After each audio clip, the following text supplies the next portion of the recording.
Subaru Natsuki first staggers through a vine-choked, pitch-dark corridor inside a mossy stone ruin and hears a composed girl's voice before the blackness peels away into a sunny hill with a white table, two chairs, and a parasol where Echidna, the self-introduced witch of greed, invites him to tea. Echidna smiles with cool curiosity, calls the place her castle, and coaxes Subaru to sit, and when he gulps the cup to cut through the tension, she dryly says the drink is generated from her body fluids, rattling him before she steers the talk toward his reason for coming and the weight he carries.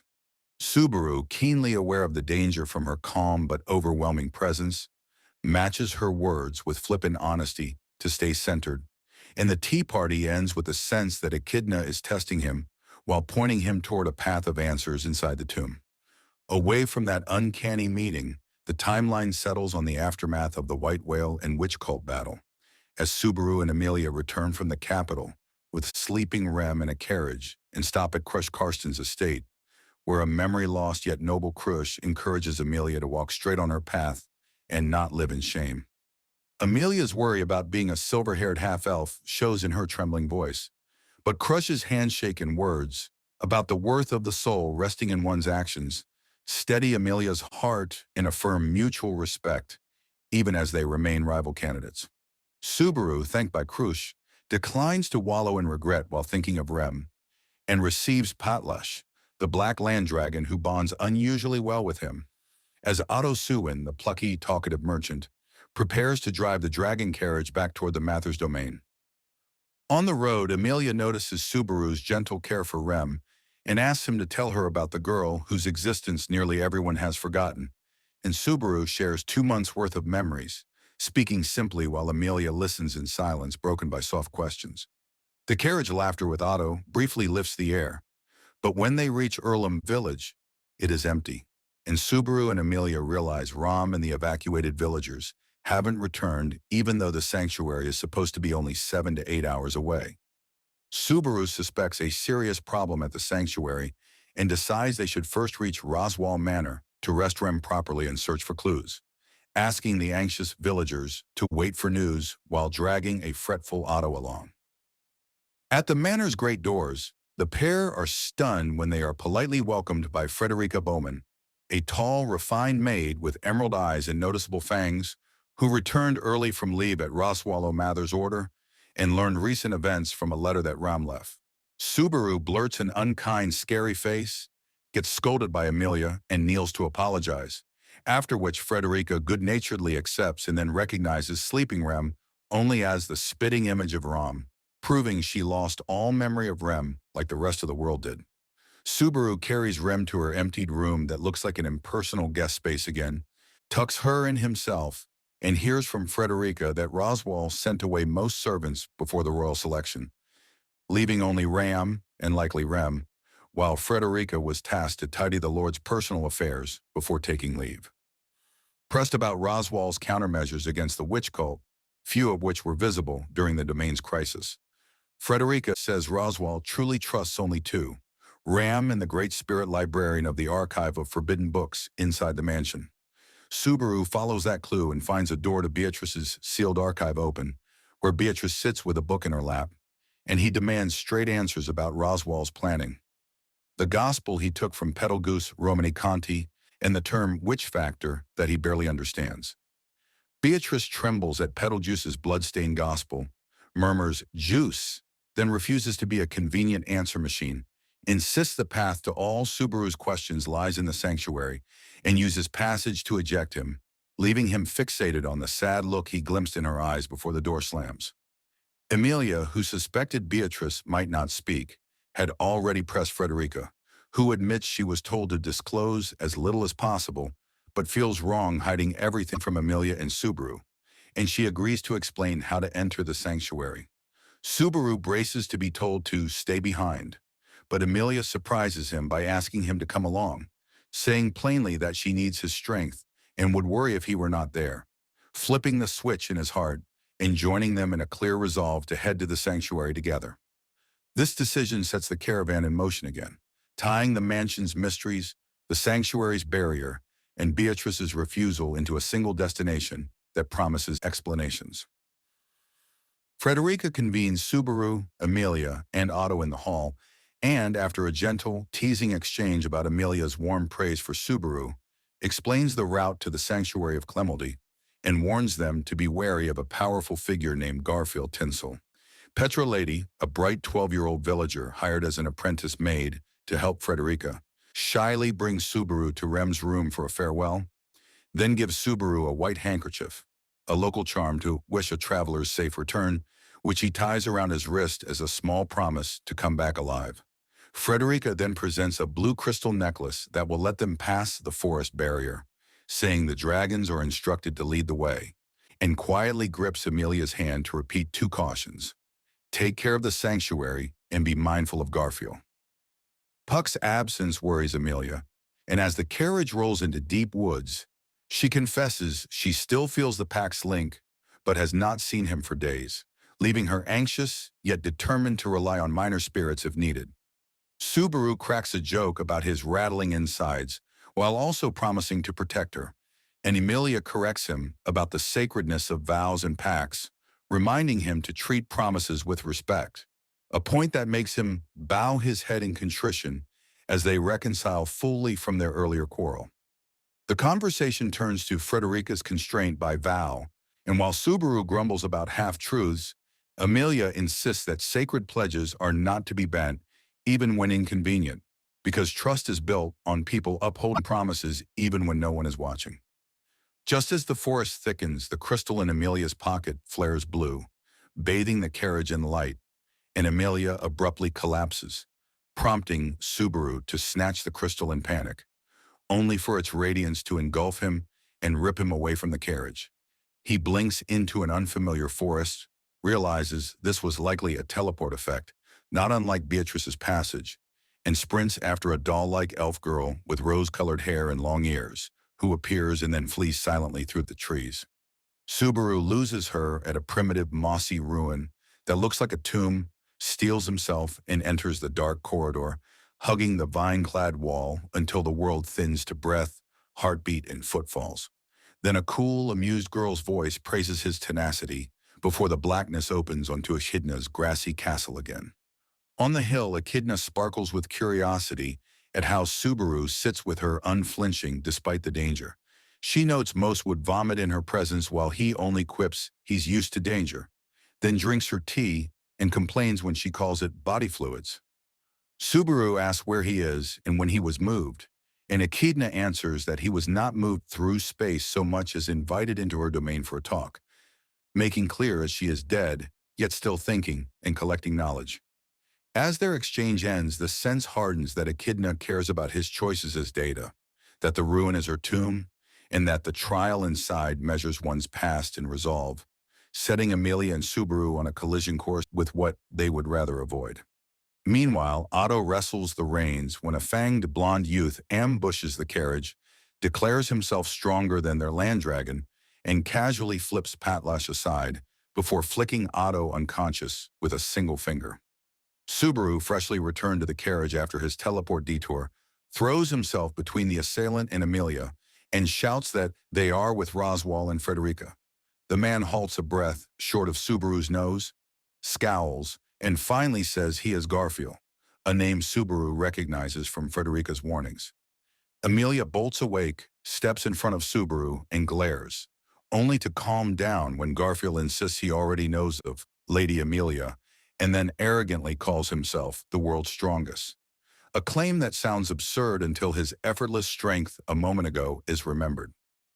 Garfiel escorts them to the sanctuary settlement, which looks poor and weathered with fallen stone towers and mossy pillars, and says bluntly it's a place where rejects of mixed blood gather and live, better called a dead-end laboratory than a sanctuary. He spits that Frederica's vows are excuses, snipes about Roswaal, and says the barrier reacts to dirty blood, meaning mixed blood like his and Emilia's. Not just half-elves, which is why Emilia fainted while Subaru and Otto did not. Ram appears to meet them with cool disdain, confirms the villagers are inside this territory, and prepares to bring Emilia to the injured Roswaal, while Otto is reluctantly led off by Garfiel with the carriage to be parked safely. Roswaal Mathers lies bandaged from chest to waist, makeup pristine but body ravaged. And he greets Emilia and Subaru with airy sarcasm that only angers Emilia until he admits the wounds are the badge of failing to enter the tomb's trial without the proper qualification. He then calmly detonates a truth. Everyone currently finds themselves imprisoned in the sanctuary, including Ram, the evacuated villagers, himself, and now Emilia and Subaru, because the barrier only opens when someone with the right qualification clears the trial. Subaru grimly deduces that someone strong enough to hurt Roswaal is not the issue. Roswaal threw himself recklessly at the trial to set a stage and prove the difficulty in front of everyone. And now the room can only talk of who can and must face the tomb. Roswaal calls the ruin the witch Echidna's final resting place, politely asking that they use the name Echidna rather than Witch of Greed, because the latter carries needless malice, and he explains the sanctuary has been under the Mathers family's care since a past lord also named Roswaal. Emilia, already on edge, connects this to the barrier and asks if Roswaal knew the trial's nature earlier, while Subaru withholds that he met someone in the tomb. Roswaal suggests the time is not yet ripe to speak of certain details and nudges toward tonight's pact. The exchange reveals how Roswaal pilots the situation. He is both lord and schemer, keen to use this Holy Land trial to shape Emilia's image and force her to confront her past as preparation for the royal selection. Outside, Subaru gets a clearer look at the settlement and meets Ryuzu Meyer, the small, doll-like old hag who speaks with the air of an elder despite her youthful appearance and calls Subaru young Sue with an indulgent smile. Garfiel prowls at the edge of the clearing with clenched fangs. Ram watches everything with sharp pink eyes, and Otto hovers as a nervous observer, while Ryuzu assures Subaru that the tomb's glow means the ruin recognizes Emilia's qualification to be tested. Subaru steals glances at the ruin lit with phosphorescent green and realizes that what knocked Roswaal back, what swallowed him in darkness, and what made Beatrice weep silently all point to a single crucible they cannot avoid. At night, Emilia steps toward the glowing entrance as Subaru shouts a goofy cheer to lighten her steps, and she crosses the threshold to face the first part of the trial that shows the past, the deepest thing she fears. Subaru doesn't say that he has also taken that trial and passed one of its 3 parts, because he worries the comparison would corner Emilia and make her think she must match him. So he stands outside to wait, jaw tight and fingers digging into his sleeve. When the ruin later ejects Emilia in a panic, calling for Puck, Subaru gathers her in calm words and she clutches his sleeve unconsciously as if needing an anchor. And he tells her he will wait and trust her, not pamper her, while urging her to try again when she is ready. The next day, Subaru works to win the villagers' trust for Emilia despite her first failure. And the village chief, an old woman who once teasingly pinched Subaru's butt, asks why a half-elf who was rejected before would lower her head again to help them. Emilia answers in simple truth that she lived several days with the separated families and felt anew that families must be together. And she swore to herself, not as a political promise, to return them, hoping they could all get along someday. The old woman bows and asks Emilia to take care of them, and Emilia stammers that she is a greenhorn, drawing Subaru's gentle quip that no one says greenhorn anymore as the villagers' wary hearts begin to soften. Over several days, Emilia challenges the tomb each night and is broken each time, returning pale and exhausted, as Subaru watches with clenched fists and redoubles gentle support without pushing her timetable. Ram notes sharply that Roswaal wanted precisely this, Emilia receiving support from villagers after visible struggle. And Subaru bristles at the manipulation even as he admits that people's hearts will change when they see her determination firsthand. In private, Roswaal fixes Subaru with predator's eyes and coos that Subaru has grown into a worthy co-conspirator, and Subaru vows in his heart not to dance in the Clown Lord's palm, choosing to prove himself in the sanctuary on his own terms.